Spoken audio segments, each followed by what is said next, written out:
Hello everyone, I'm your hostess with the mostest 8-second gaming, and in today's video we are going to be breaking down the agent tier list for patch 6.06. People like to know what's strong out there, so we got you covered. But if you guys are here and looking to get better at Valorant, check out the GameLeap website. No matter if you want to get better positioning, decision making, aim, we got all the guides for you. Click the link in the description, pick yourself up a membership, and start to climb today. But okay, starting things off with the D tier. These are quote unquote the bad agents, but you can still climb with any agent in the game if you really set your heart out to it. But finding themselves in this tier are KO, Yoru, and Harbor. Starting things off, I want to talk about Harbor because he is the easiest agent to kind of put in here because right now he's just not at the right power level that his character should be. His entire kit is designed around giving your team advantages and really playing around his strong suits, but he doesn't really have the power levels in order to do so. Riot definitely needs to make a few buffs to this character, but I'm a little scared that they might overtune him and then he'll just shoot straight up into S+ tier. So I'm a little bit worried about that, but until then he is in D tier. Now Yoru is a very special case duelist. There are some situations and scenarios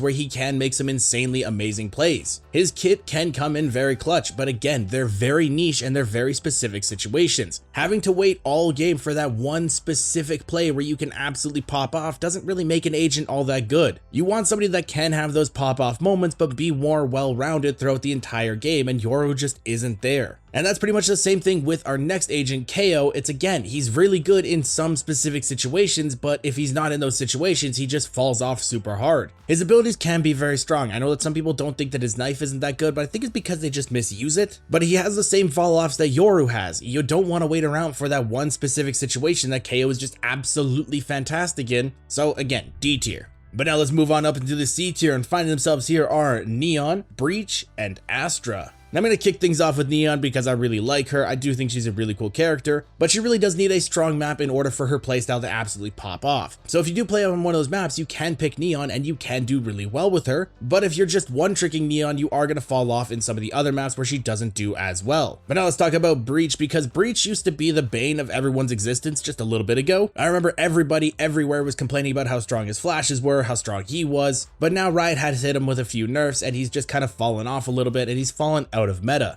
Can he still be annoying to play against? Absolutely. He still does have that annoying factor. He still can set his team up to do some really cool stuff, and he can still be a very strong agent, but he's just not anything higher than C tier. And now moving into Astra, she is a very strong controller. She can block a lot of stuff off on the maps, but right now in the meta, there's just other agents that do the same thing that she does, just a little bit better. And if there's better go-to picks, it does take away a little bit of her usefulness in the meta. There's not really a whole lot of reasons why you should be picking Astra other than you just really like the character design or you just really enjoy playing that one specific character. But for that reason, I can't really justify putting her anything higher, so she is in the C tier. But okay, that is our C tier covered, done. So let's move into our B tier. You can pick them if you want, but they're not going to be anything outstanding. And finding themselves here are Viper, Cypher, Chamber, Skye, and Fade. Now starting things off with Viper, she is a very good controller. She's annoying to play against. She can set your team up for a lot of really cool plants, stuff like that. And if you're playing around with her ultimate, it makes it very hard to actually push into sight because you're losing so much health with the decay. But where Viper really falls off is kind of like Neon. She really needs a specific map in order to pop off and really be strong. If she doesn't have that map, she can still be good, but her lineups aren't going to be as powerful. Her positioning isn't going to be as good, and she does kind of fall off, and why she's more of a middle of the pack kind of character right now. But now let's move into Cypher, and Cypher's actually my main. I really enjoy playing him. He can lock down sites, he can be incredibly strong and give your team a ton of information. But the issue with him is like Viper and like Neon. If he doesn't have a really strong site to hold, he has to get really creative, and sometimes that creativeness doesn't really work out the way you intend it to work. Can't really set up tripwires all that well, you can't really get any information for your team, and you're actually just not really doing a whole lot. He can be good, but it just requires some stuff. But now let's move into Chamber, and Chamber is another one that was really strong, and now it's just kind of fallen down a little bit because of the nerfs that he's received. Right now, he can still be good, and a lot of people still do enjoy playing him, but his abilities are not as overtuned as they used to be, and he's not as strong as he could be. I think Chamber's going to be the one that Riot has a lot of hard times balancing, because if they overtune him, he's just going to be insanely strong, but if they undertune him, he's not really going to do a whole lot in the meta. Right now, I think is probably the best spot that he could be in, because he's not overpowered, and he's not really underpowered, he's just kind of there. But let me know your opinion about Chamber in the comments down below. But now let's move into Skye, and Skye is another one that has people that just do what she does better.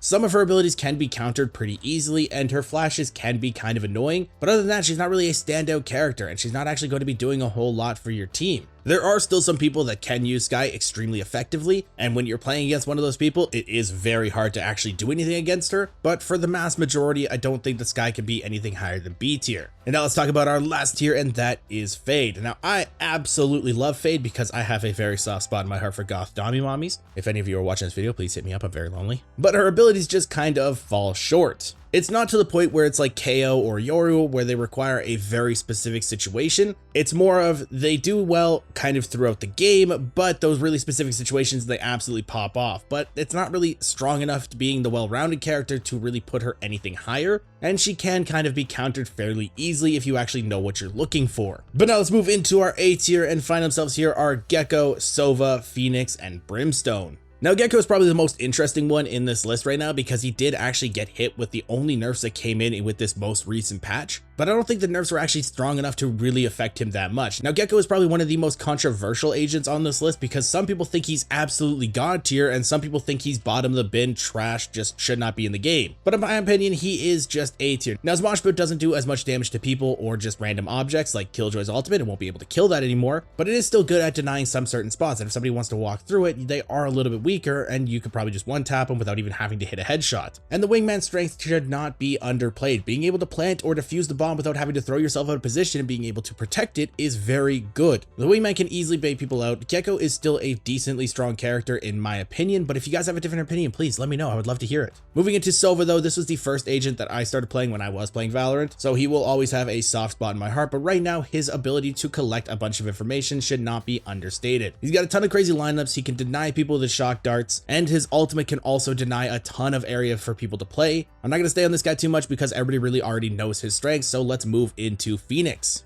Now, Phoenix is a very aggressive agent that can open up a lot of stuff for your team. His flashes are very strong, his molly's pretty good, he can heal himself with a lot of stuff, and right now I've seen a ton of Phoenix opening up a ton of different plays for their teams because they pop their ultimate, people get a little bit scared, they're more focused on the Phoenix, and then your team is able to just go and be a cleanup crew. I think Phoenix is in a really good spot right now. I think he's a very strong A tier agent and he can just kind of chill out here. But now let's talk about the controller that's in this tier, and that is Brimstone. Now, Brimstone is just a much better Astra in my opinion right now because his smokes are just a lot better and he also has tons of area denial and his stim pack is also pretty good. He has smokes to deny a ton of line of sight and he also has two different ways to block off, ways to plant or defuse with his molly and his ultimate, and that ultimate is still very scary. If you want to control different areas and deny planting, this is your guy. But now let's move on into our S tier right now and find themselves a spot here are Sage, Raze, Omen, and Killjoy. Now, Sage has always been a very strong staple pick for a support on your team since the game came out. Being able to block off line of sight with their wall, being able to heal somebody, being able to revive your carry if they accidentally get one-tapped is a very strong character to have on your team. Sage is in a really good spot right now. Whether or not you're playing her or just have her on your team, it is always an asset to have, and you can potentially carry your team to victory by just playing her. Because you don't really need to be doing all the kills, you just need to be reviving the person that's doing all the kills. But speaking about getting kills, let's talk about Raze, because not only is she a really good duelist, allowing you and your team so many opportunities with the different movement techs that she has, but she also is able to get some information for herself with her boombot.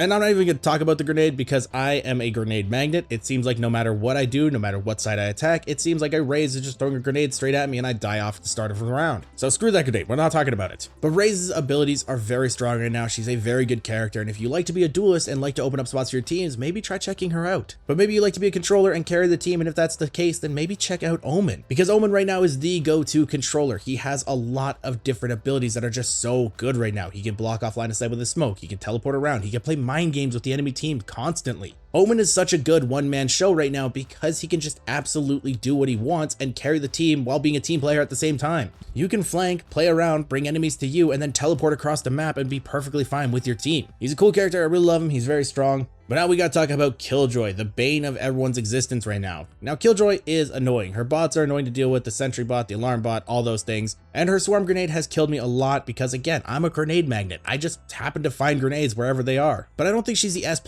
legend that some people say she is. If she gets out-positioned one time and somebody gets a head tap on her, then everything she has goes away. The alarm bot's down, the sentry bot's down, all of her usefulness is just gone. And I know a lot of people are gonna be saying, well, that's the same thing with every agent. If they get killed, all their stuff goes away. Yeah, but it's a little bit more important on Killjoy because she does want those flanks covered with her bots. There's a really big emphasis on it in my opinion, and Killjoy can get easily singled out, so that's why I have her in S tier and not S+. But again, if you guys have a different opinion, I would love to hear it. But now we've reached the top, the God tier, the S+, the ones that you absolutely hate seeing in your game, and if you guys have been paying attention, you'll know that there's only two here, and that is Jett and Reyna. Now Jett is like Sage, it's been a very staple pick since the game came out. If you have that comfort pick and you're a duelist, it's probably Jett. You probably have a hotkey to lock her in instantly. And I understand why. Her dashes are very strong, her ability to block line of sight is very strong, and her ultimate on save rounds can be extremely important. You want to out economy the team? Use a Jett ultimate and you are perfectly fine. She's just one of those characters that somebody puts in S+ tier and everybody's like, okay, yeah, I understand why. And it's pretty much the same thing with Reyna. Right now, she is also very good. Being able to take away enemy eyesight and also being able to heal herself so that no matter if you're in a clutch 1v3 situation, you can always be healing yourself up and being able to be topped off no matter what happens. She has very strong clutch potential. If you are trying to be that one-man show, then you can absolutely dominate while being on Reyna. And that's why I have those two in the S+ tier. But let me know if you guys would change anything in the comments down below. And if you guys are looking to stay up to date with the latest and greatest Valorant tips, tricks, and news, don't forget to smash the like and subscribe button. Thank you guys all for watching. Once again, I'm Gaming, and I'll see you guys in the next one.